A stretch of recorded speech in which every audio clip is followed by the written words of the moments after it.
Hello, I'm Jessie the Sleepy Koala, and welcome to my spoiler-free review of Cytonic. Cytonic is the third novel in the Cytoverse, or the Skyward series. Cytonic takes place in the Nowhere, the alternate dimension that Spensa and her friends jumped into at the end of the second book.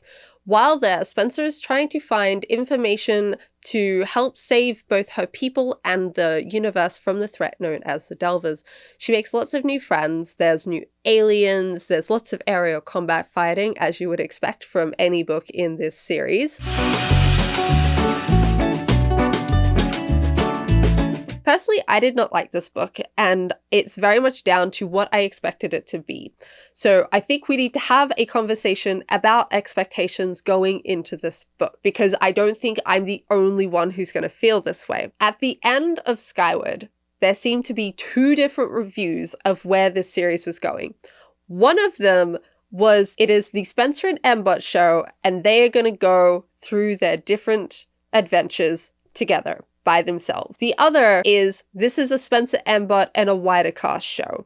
And this is the group that I was in. I thought that the other characters in Skyward 1 that we were introduced to would be more relevant than they were when we got the second book. And I found this quite disappointing. I think that divide grows further with this third book. It is helped greatly by the novellas that have come out. And I think having the novellas there can really temper what you may or may not feel about Cytonic. If you are a Spensa and M-Bot off on adventures type reader and you love reading Spensa, Cytonic is gonna go well for you. You're gonna like it, at least from those two aspects. If you are a reader who wants more of the larger cast that were from the first book, I highly, highly encourage you to read the novellas first. Currently, there's only 2 out as of the release of Cytonic. Read those 2, then read Cytonic, then read the third one. That's a fine order from what I have been told. But reading the novellas will help bolster you along, I think, and give you that kick in terms of having more of the detritus-based characters. That way, when you go into Cytonic, it is easier because you have already had your fix of them. That is my recommendation. And I know for me, those novellas make a big difference about how I feel about Cytonic.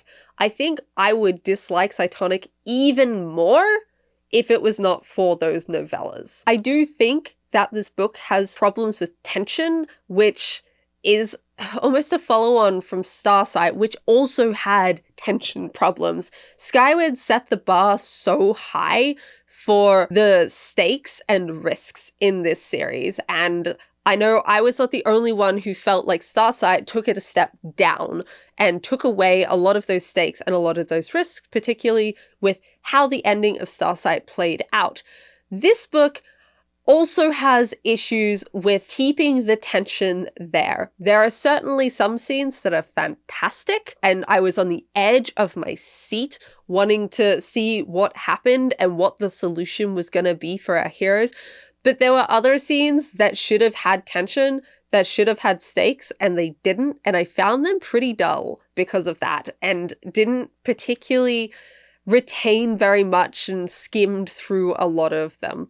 So I will say that this book does continue to have that problem, and I think this series in general has now just become that series that has problems with having stakes and tension in it. This book includes an entirely new cast of characters who are lots of fun and very adorable, and like with the Starsight crew, have a very found family vibe to them. This book is pretty big on the character development for both Spensa and for M-Bot.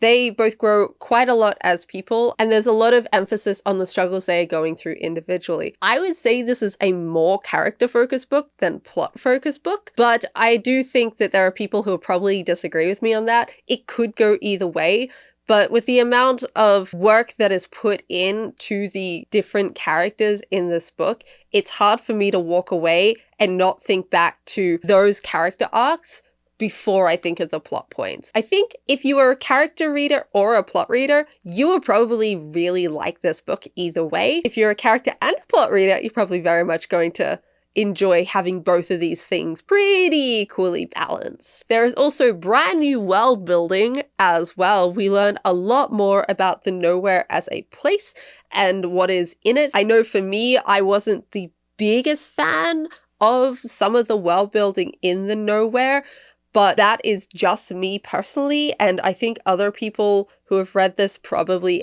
like it quite a lot. And there is some fantastic world building. Let's just get that out there. There is some really, really good world building and lore that we get in this book, and it was amazing to read through. That part I loved, and it was just the actual world itself that didn't quite hit the mark for me. Along with learning more about Spensa and M-Bot as individuals, we also learn more about the Delvers, which turned up at the end of Starsight. They are very, very, very interesting, and I absolutely loved every moment of learning about them, and it really enriched what I got from the end of Starsight. And personally, I was not overly pleased with the end of Starsight. I didn't really like how it was handled, and I will say the Cytonic does quite a lot to really make the Delvers a very interesting and intricate part of this world. And by the end of it, I very, very much love the Delvers and love everything of how they work. Brandon, as always, does a fantastic ending. The entire last part of the book is interesting and compelling from the start to the finish of it. It's very much the type of thing that you read in one go because you can't put it down. So, like always, Brandon nails the ending of this book. That is my spoiler-free review of Cytonic. I hope you enjoy the book. Put any thoughts you have about the book in the comments below. Like, comment, and subscribe, and I will see you all next time. Bye!